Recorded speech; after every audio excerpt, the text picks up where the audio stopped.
कि हम किसी एक व्यक्ति पर पक्षपाती होकर कार्रवाई नहीं कर रहे हैं, हम सभी लोगों को सामान्य रूप से देख रहे हैं। और 26 न्यूज़ चैनलों का जो अलग अलग URL का जो जिक्र किया जा रहा है, तो यहाँ से एक कहीं अफवाह न फैल जाए। तो ऐसे परिस्थिति में भी बिहार पुलिस को नज़र रखनी चाहिए कि भाई कहीं अराजकता की स्थिति ना आ जाए। देखिए 1857 ईस्वी का विद्रोह जो होता है एक अफवाह पर आधारित था। गाय और सूअर की चर्बी की बात कही गई थी और ब्रिटिश हुकूमत हिल गई थी।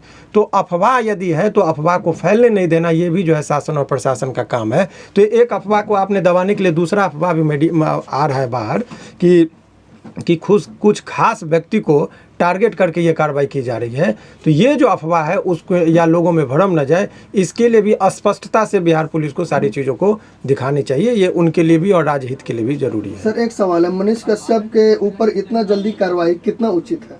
देखिए अब ये जो आप लोगों ने बात कहा, उचित और अनुचित का फैसला माननीय न्यायालय में होता है। लेकिन प्रक्रियात्मक जो बातें कही गई है, सामान्यतः यदि किसी व्यक्ति के ऊपर यदि कुर्की जब्ती का मामला होता है तो उससे पहले FIR होने के बाद अनुसंधान के दौरान पुलिस क्या करती है, सामान्यतः वारंट लेती है। पहले तो 41A का नोटिस दिया गया। 41A का नोटिस में क्या है, ऑनरेबल सुप्रीम कोर्ट ने अभी एक मार्गदर्शन दिया था और मार्गदर्शन में देने के बाद उन्होंने कहा था कि 7 वर्ष से यदि किसी व्यक्ति को 7 वर्ष तक की सज़ा का प्रावधान है, उसमें डायरेक्ट गिरफ्तारी नहीं होनी चाहिए, उनको 41A के तहत लाभ मिलना चाहिए, पुलिस को बचना चाहिए। लेकिन इस केस में भी 41 का नोटिस दिया गया, बहुत सारे लोगों को दिया गया। लेकिन एक जो लोगों के बीच में जो इसके अभियुक्त हैं, उन लोगों को 41A का नोटिस का कंप्लेंस करने में समस्या ये आ रही है कि अभी एक राकेश तिवारी करके थे, उनको 41A का नोटिस गया था। उस नोटिस के कंप्लेंस करने के लिए गए तो उनकी गिरफ्तारी दिखा गई। तो ये जो है सो तो उसका कोई कंप्लेंट इन्फ्रैक्चुअस कर जाएगा।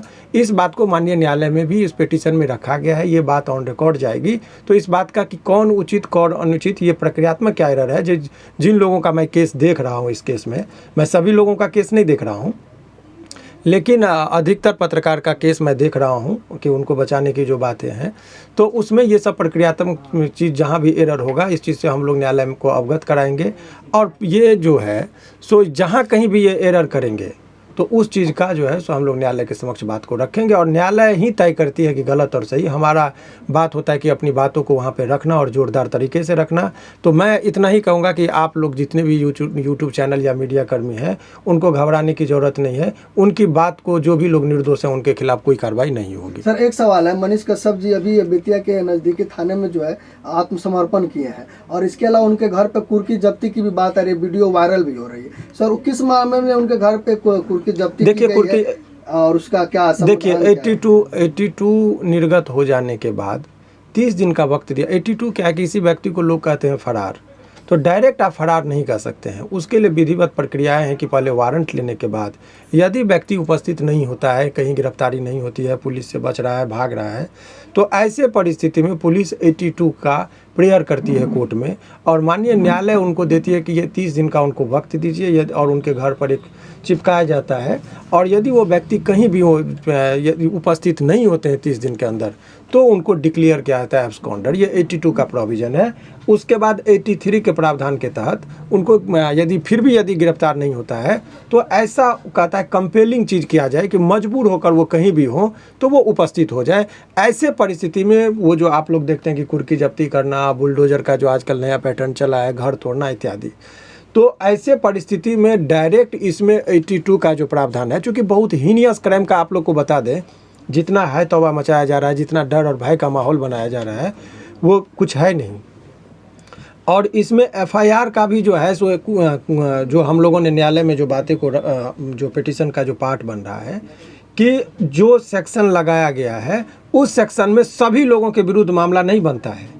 जैसे 26 लोगों की जिक्र हो रही है, अज्ञात में बहुत सारे लोगों का नाम बताया जा रहा है, तो उसमें सेक्शन में क्या क्या प्रॉब्लम है, क्या जो सेक्शन है उसका इंग्रेडिएंट इनके खिलाफ फॉल कर रहा है कि नहीं कर रहा है, तो वो तो तमाम चीज़ वो कोर्ट में और न्यायालय में आता है, तो वहाँ पर हम लोग बात करेंगे। अभी आप लोगों को बताएंगे तो वो उसमें सुधार हो जाता है, तो फिर वो अभियुक्त को निकलने में। बेतिया से मनीष कश्यप को पटना कब तक? देखिए ये ट्रांजिट रिमांड की बात होती है। वो CRPC में प्रोविज़न है कि यदि कोई व्यक्ति कहीं गिरफ्तार होता है तो 30 किलोमीटर से अधिक का यदि उनको दूरी तय करनी होती होती है तो वहाँ से जो संबंधित जुडिशियल मजिस्ट्रेट होते हैं उनसे अनुमति लेने के बाद वो ट्रैवलिंग किया जाता है। तो ऐसे परिस्थिति में जो है सो उनको यहाँ पर लाने से पहले वहाँ से अनुमति ली जाएगी और उस अनुमति के बाद यहाँ पर माननीय पटना न्यायालय में जो है वहाँ पर उनको लाया जाएगा और इसके बाद जुडिशियल कस्टडी में देने की बात होगी तो उनको भेजा जाएगा। एक सवाल और है, पत्रकारिता की आड़ में, मतलब पत्रकारिता और सिंपैथी की आड़ में अगर आप सरकार को धमकी देते हैं तो वो कहाँ तक सही है? देखिए ये तो फिर प्रवक्ता वाली बात हो गई, लेकिन ये बात एक चीज़ जो प्रश्न आया है इसमें, चूंकि आप लोगों ने कह दिया तो मैंने शुरुआत से कहा है कि इसमें सरकार की शक्ति का जो उन्होंने उपयोग किया और वो टारगेट, देखिए गृह मंत्रालय जो है, जनरली गृह मंत्रालय जो है अभी माननीय मुख्यमंत्री जी के पास है। लॉ एंड ऑर्डर और केस मुकदमा यदि आप देखेंगे तर्क से यदि बात किया जाए तो वो विभाग जो होता है वो माननीय मुख्यमंत्री जी के पास है।